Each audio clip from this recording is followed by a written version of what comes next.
Esta semana empezamos con una serie de clases de partes de la neurofisiología que particularmente son las que más me gustan, porque son aquellas cuya profundización en realidad significan aquello que diferencia lo que ustedes están estudiando de lo que estudian veterinaria. Porque los perritos también tienen vía piramidal, también tienen una vía sensitiva, también tienen reflejos, ¿sí? También aprenden y también tienen memoria, pero ¿no? Claramente lo que nos diferencia a nosotros como seres humanos, lo que vamos a ver en la clase de hoy y en la próxima clase, cuando veremos concretamente el lenguaje.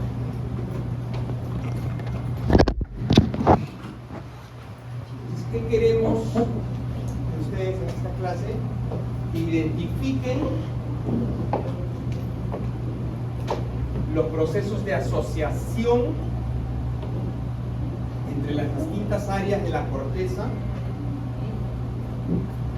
y cómo es que podemos clasificar a los distintos procesos o los distintos tipos de memoria? ¿Cuál es, más que la base anatómica, la base fisiológica de los procesos que nos permiten recordar cosas? ¿Sí? Quiero que recuerden un término que se llama neuroplasticidad, ¿cierto? La neuroplasticidad es la capacidad o cualidad que tienen las neuronas de adaptarse y cambiar con el tiempo para o cumplir funciones nuevas o para reemplazar otras funciones perdidas por otro grupo de funciones. Y un poco también describir algunas situaciones clínicas que les pueden ser familiares. ¿Okay? Bien, entonces este es el contenido de la clase de hoy. Vamos a hablar un poco de la estructura de la corteza, porque eso es lo que nos va a permitir asociar distintas áreas. ¿Sí? Aprendizaje de memoria, tipos o formas de memoria, cómo está clasificado, y un poco de ya la parte fisiológica. Creo que no está muy claro el contenido, pero entonces vamos a ir avanzando. ¿Sí? Bien. ¿El trillo? Ah, perdón.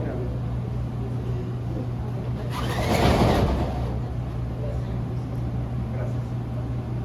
Bien, entonces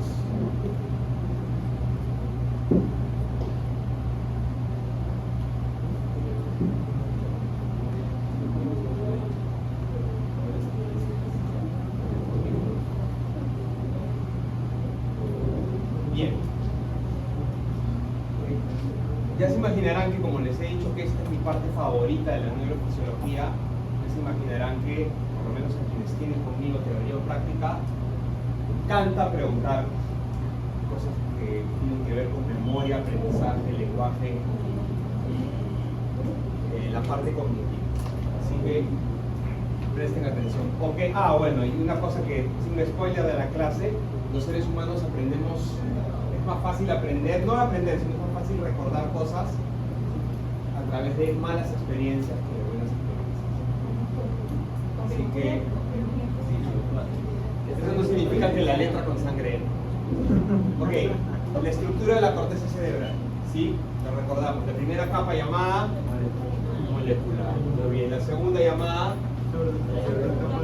granular externa. La tercera capa llamada piramidal externa. La cuarta capa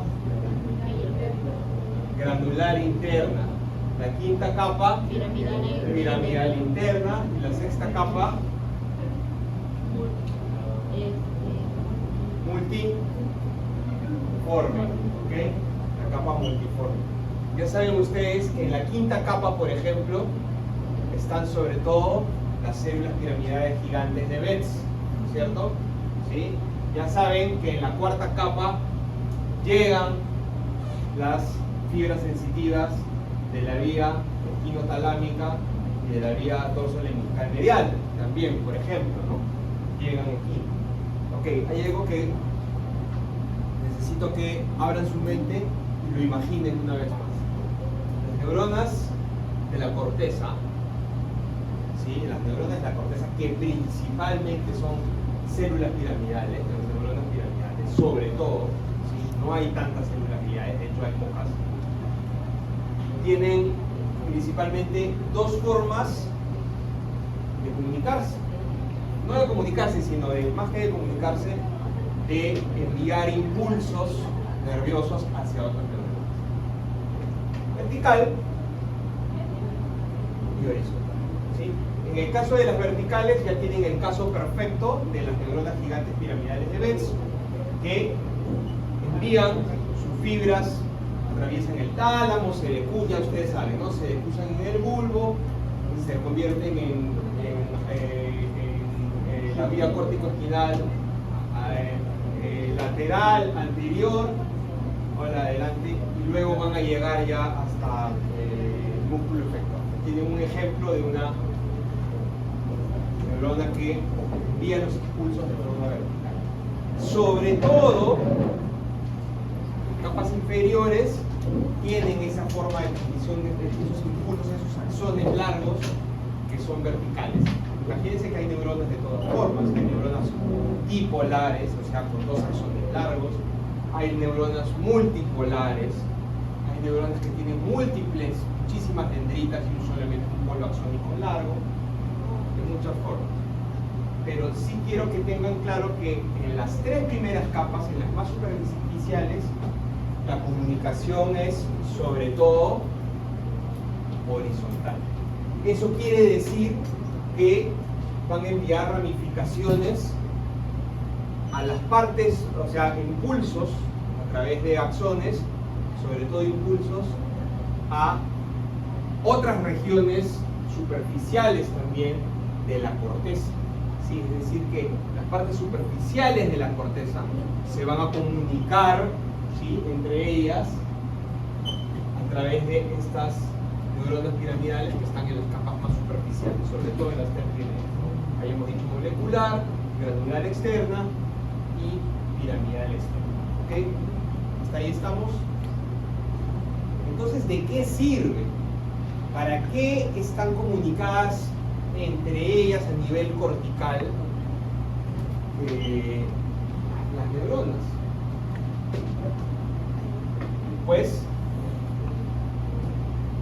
para áreas de asociación, para asociar la información que las distintas áreas de la corteza manejan o dominan o administran, y a veces es necesario intercambiar información, ¿sí?, para algunos procesos cognitivos. Y eso es lo que ustedes pueden ver acá, algunas áreas corticales funcionales en líneas muy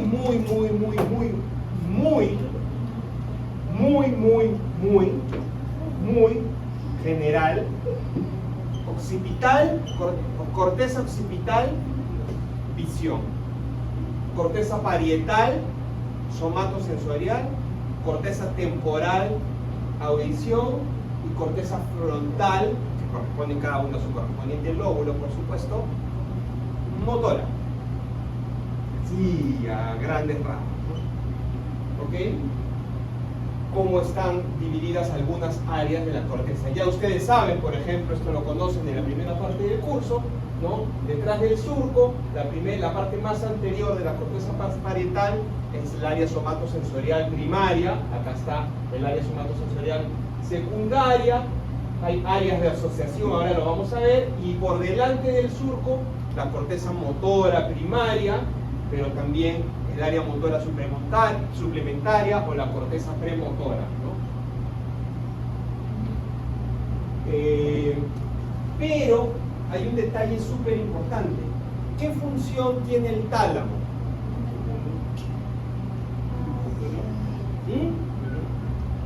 ¿Dolor?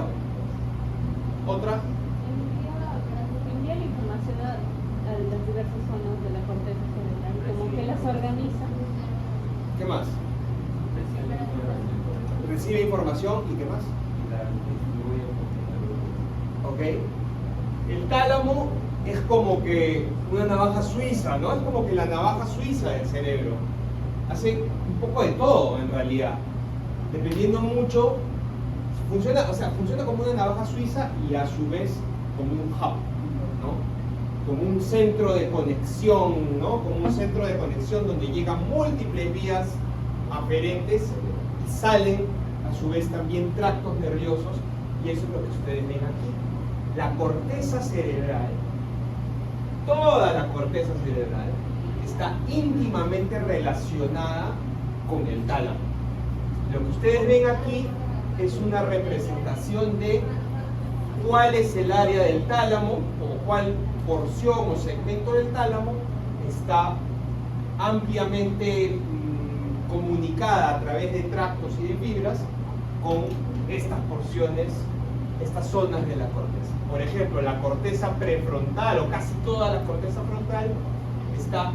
¿Se acuerdan que a ustedes les mostré lo que era una tractografía y el conectoma? ¿Sí? Ok. Ese conectoma, toda la corteza prefrontal, o casi toda la corteza frontal, con el núcleo dorsal medial del tálamo, por ejemplo. ¿Sí? La corteza motora primaria con el núcleo ventral y lateral. Ustedes ya lo han visto, ya se ubican, ¿no? Pasa la corteza ventral al núcleo ventral y lateral del tálamo, y de ahí enviaba a la corteza. ¿Se acuerdan del cerebelo? ¿Sí? ¿Se acuerdan que una de las fibras eferentes del cerebelo, ¿sí? Algunas fibras eferentes del cerebelo llegaban al núcleo ventral y lateral del tálamo? ¿Ok? Y de ahí a la corteza premotora. Envía el tálamo fibras a la corteza premotora, perdón, a la corteza motora primaria. ¿Sí? Igual, el área somatosensitiva, los núcleos ventral y posterior lateral del tálamo, reciben todas estas áreas de la corteza fibras talámicas. ¿Sí?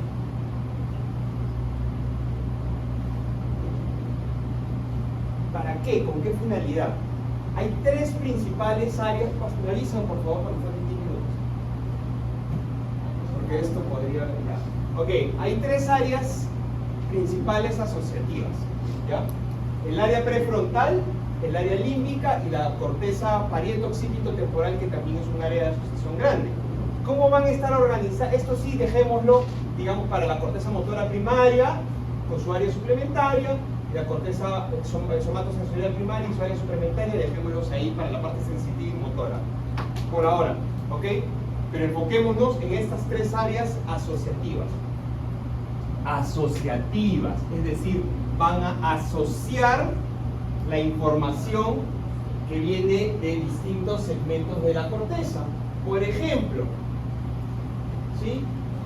Esta zona de la corteza, que es un poco adelante nada más de la corteza occipital, la llamada corteza visual, va a integrar información que viene de la corteza somatosensorial, de la corteza visual y la corteza auditiva. Este es el área de Wernicke, que nos va a permitir la comprensión del lenguaje. Le dicen que es el área de la inteligencia, no solamente del lenguaje, sino también de señas o de signos. Por ejemplo, la señal de pare o de peligro no es una letra, pero su comprensión recibe fibras de la corteza visual, de la corteza somatosensitiva,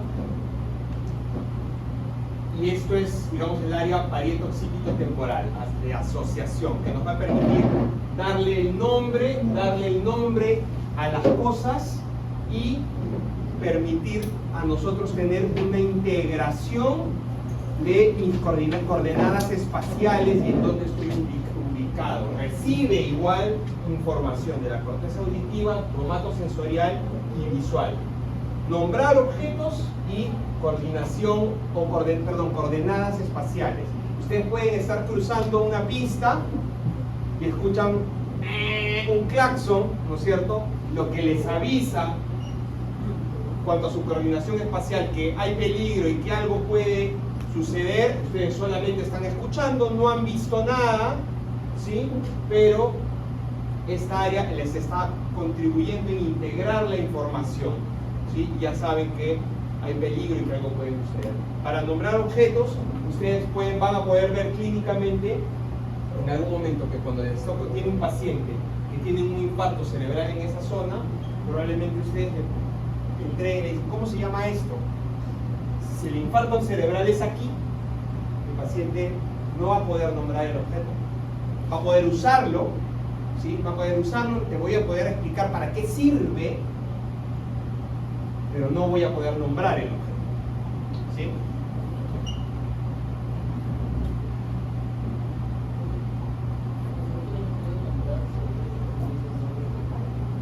Puede decir un nombre incorrecto o puede simplemente no intentarla nada. O puede decirte un nombre o una palabra ininteligible. O un nombre incorrecto. O simplemente decir, no puede. ¿Sí? Te puede decir lápiz. Y él te dice, sabe que no es un lápiz. No, no es un lápiz, es un caballo. No, y se dan cuenta que están equivocados. ¿Sí? Pero te van a explicar qué es prácticamente el aparato. Claro, te va a decir, es para llamar y tiene aplicaciones,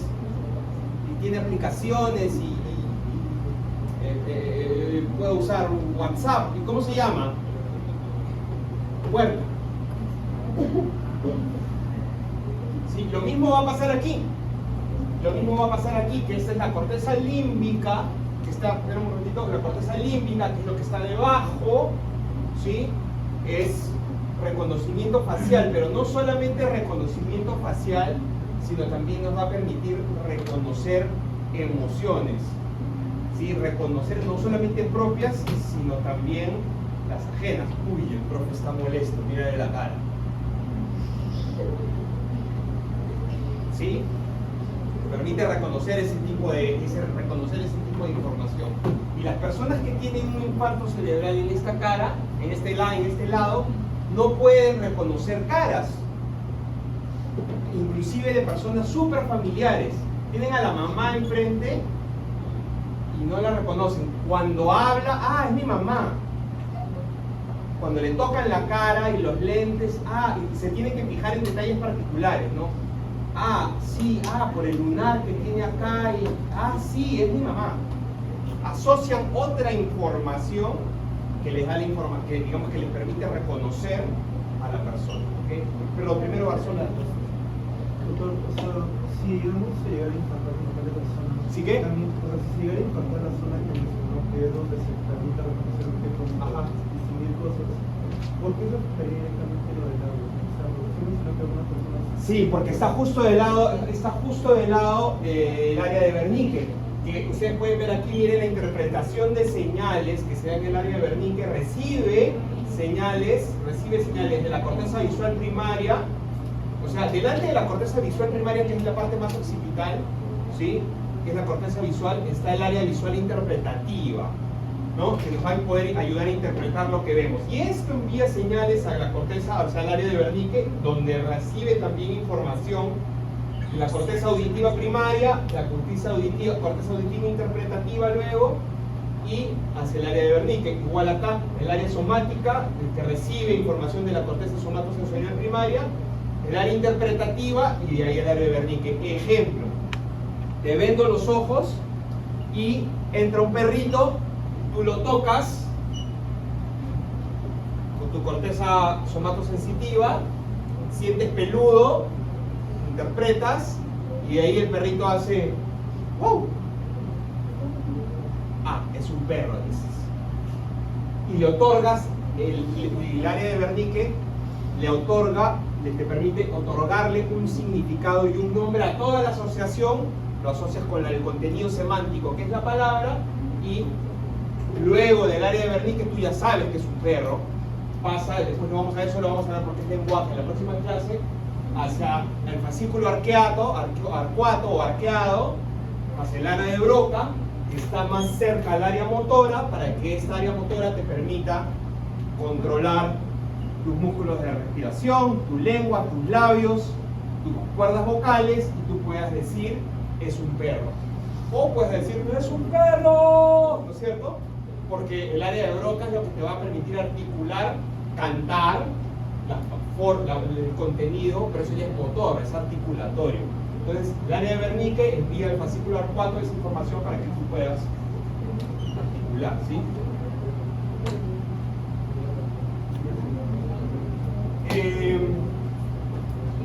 ¿Qué nos diferencia entonces de los animales? ¿Qué nos diferencia de los animales? El aprendizaje es aquella cualidad que tenemos de adquirir habilidades nuevas y convertirnos aptos o competentes en ellas, como por ejemplo aprender lo que ustedes están haciendo, aprender a diagnosticar y tratar un paciente. ¿Sí? Ahorita lo vamos a ver. Aprender a diagnosticar y tratar un paciente, aprender a hacer una cirugía y sacar un apéndice, ¿sí? Y la memoria, ¿sí? La memoria es el proceso que nos va a permitir, en realidad tiene 4 fases: codificación, ¿sí?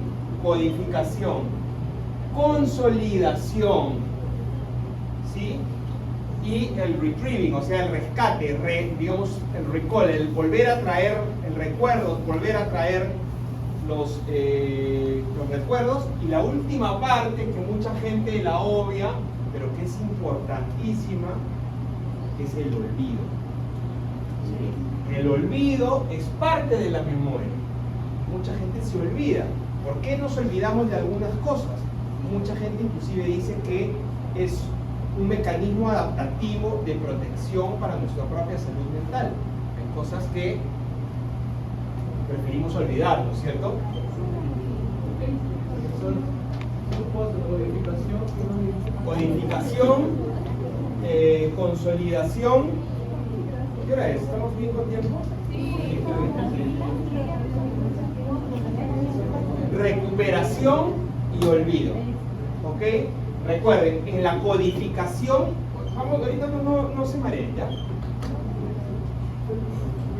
Bien, hay varios tipos de memoria, ¿sí? Hay varias clasificaciones. Ustedes pueden tener la memoria a corto plazo, la memoria a mediano plazo, la memoria a largo plazo, y hay un cuarto tipo de memoria, que es la memoria de trabajo, ¿sí? Es la memoria de trabajo o la memoria operativa. La memoria operativa es aquella que me permite rescatar o recuperar diversos saberes que yo tengo en distintas cosas para poder realizar una tarea concreta. Por ejemplo, yo le digo, no sé, a ver, Punza, ¿no? Por favor, explícame cómo funciona un potencial de acción. Entonces, en este momento, su compañera va a comenzar a traer información de sus clases de biología, de sus clases de fisio, de Morfo 1, lo va a organizar todo, y su tarea concreta va a ser darme una respuesta. Está usando su memoria de trabajo. Otra situación, ustedes están ya en su internado, ¿no? Están en su internado y llega un paciente que les dice, ¿sabe qué, doctor? Desde ayer tengo un dolor aquí y no tengo hambre, y hoy día ya el dolor se me ha hecho mucho más intenso en este lado y he vomitado y ahora estoy con fiebre. En ese momento ustedes van a recuperar toda la información que han llevado de medicina 1, de cirugía, de fisio, de anatomía, y van a proceder a hacer un diagnóstico usando su memoria de trabajo, ¿sí? Para una tarea muy concreta, utilizando todos sus conocimientos, pero eso es memoria de trabajo. Pero una forma bastante clásica y sencilla de dividir a la memoria es entre memoria declarativa o explícita y la memoria no declarativa o implícita. ¿Qué incluye? Es fácil. La memoria declarativa tiene 2 componentes.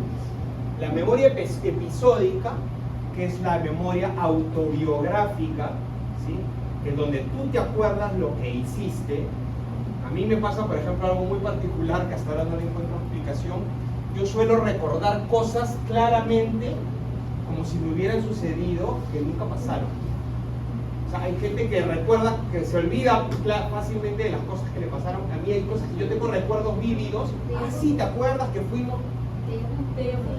Y me dicen que eso nunca ha sucedido. ¿Ok? Esa es la memoria episódica, la memoria autobiográfica. Y la memoria semántica es aquella que está relacionada con hechos. Por ejemplo, sí, en donde te acuerdas y integras junto a la memoria episódica con la semántica. ¿Ustedes cuántos años tienen? O sea, no les puedo preguntar dónde y qué estaban haciendo el 11 de septiembre del 2001.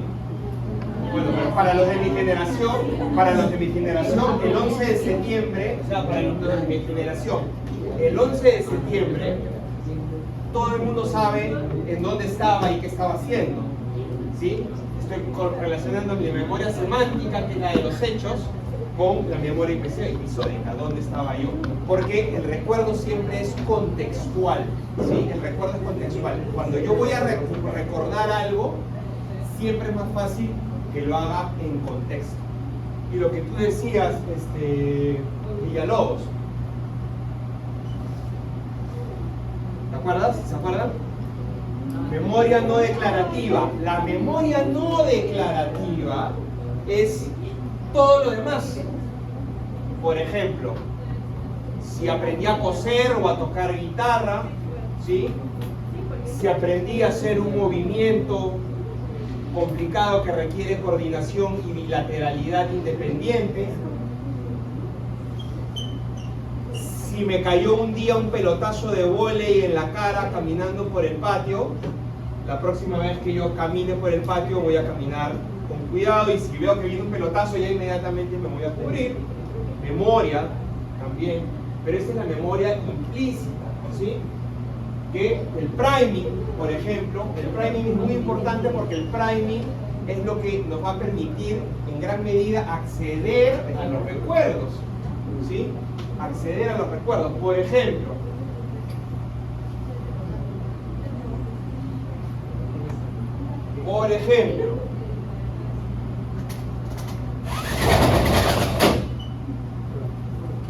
si yo escribo acá, completen. Algunos pensarán en huevo, otros pensarán en huevo, otros pensarán en hueso, otros pensarán en huella, ¿cierto? Eso es el priming. O sea, hacemos estas pequeñas etiquetas. El priming es lo que nos permite hacer estas pequeñas etiquetas para poder encontrar los recuerdos que buscamos, ¿sí? Por eso es que es más fácil recordar las cosas dentro del contexto que fuera de él. ¿Ok? ¿Cómo estamos de tiempo? Bien, por eso es más fácil recordar las cosas dentro del contexto que fuera de él, ¿sí? Por ejemplo, ¿qué cosa? Por ejemplo, es muy característico que las sensaciones olfatorias causan un gran priming. Un gran priming. Tú sientes un olor e inmediatamente te vuelve un recuerdo muy claro de dónde sentiste ese olor y recuerdas todo, ¿sí? Entonces el priming de los recuerdos olfatorios es muy muy marcado, ¿sí?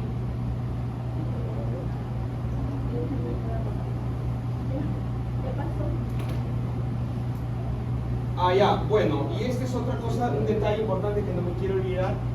Vean que la memoria episódica está muy ligada al hipocampo. ¿Y esto cómo se descubrió? En la segunda mitad del siglo XX había un paciente que se llamaba, por sus iniciales, el paciente HM, así como la tienda, ¿ya? El paciente HM tenía una epilepsia muy severa, entonces en ese momento lo que decidieron fue hacerle una lobotomía al paciente, ¿sí? Para poder controlar sus convulsiones.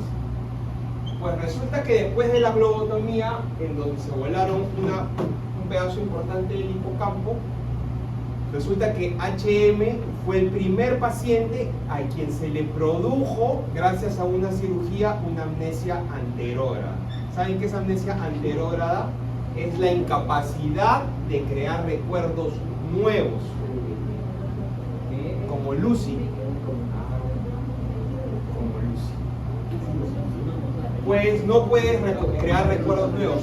La amnesia retrógrada es donde te olvidas de lo que pasó antes. Pero no te olvidas, miren, pero no te olvidas de estas cosas. No te olvidas de montar bicicleta, no te olvidas de que si te tocan un claxon es que te pueden atropellar, no te olvidas de que un pelotazo en la cara duele, no te olvidas, ¿sí?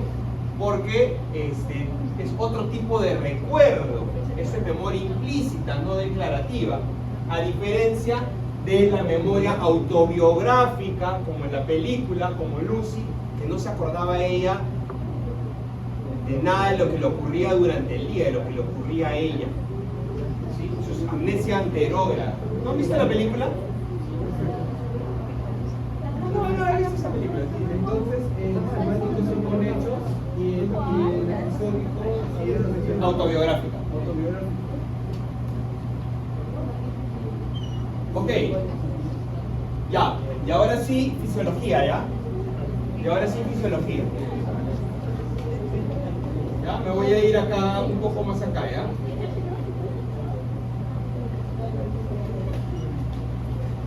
Bien, solamente para mencionarles, ¿dónde se codifica? Porque recuerden que yo les hablé, presten atención, que yo les hablé de,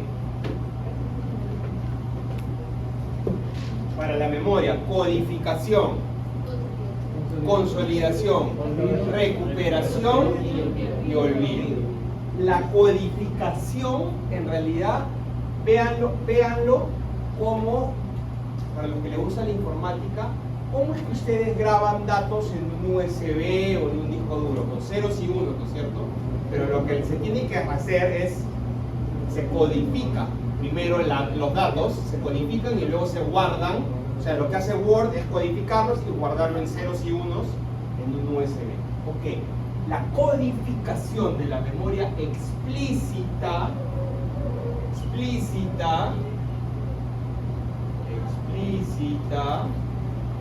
sucede en la corteza parahipocámpica, por eso es que HM no pudo volver a codificar recuerdos. ¿Y qué significa codificación?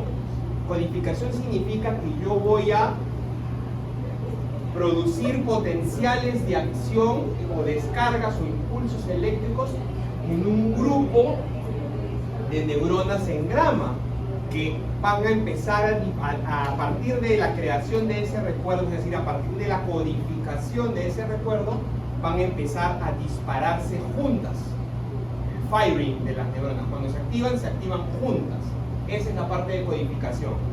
Creo el recuerdo y voy a hacer que un grupo de neuronas que se llaman, digamos en grama, es como que se forma una red de neuronas que van a dispararse juntas cuando yo codifico el recuerdo. Por ejemplo, ahorita ustedes están intentando codificar todo lo que yo les estoy diciendo, ¿sí? Si yo ahorita, por ejemplo, a Sebastián le tiro un lapizazo y le duele, en realidad va a ser más fácil que se acuerde, porque va a ser más fácil que codifique la información. La consolidación que hace en una parte es el proceso en donde ese grupo, esa red de neuronas que ha sido codificada para dispararse junta, se modifica. Ahorita vamos a ver cómo, si alcanza el tiempo, se modifica para que los potenciales de acción, los impulsos, mejor dicho, sean aún más, tengan mayor amplitud, sean más fuertes, ¿ok? Y eso lo vamos a ver ahora sí, ahorita, ¿ya? Fisiología. Muy bien.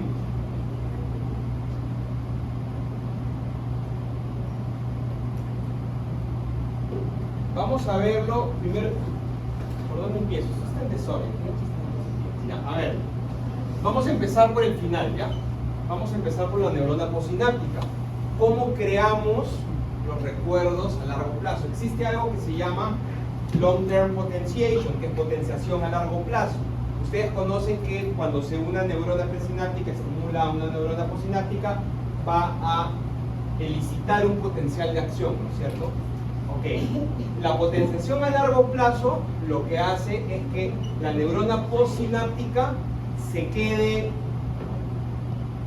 excitada o más fácilmente excitada durante más tiempo de lo que dura la sinapsis o de lo que dura el estímulo eléctrico.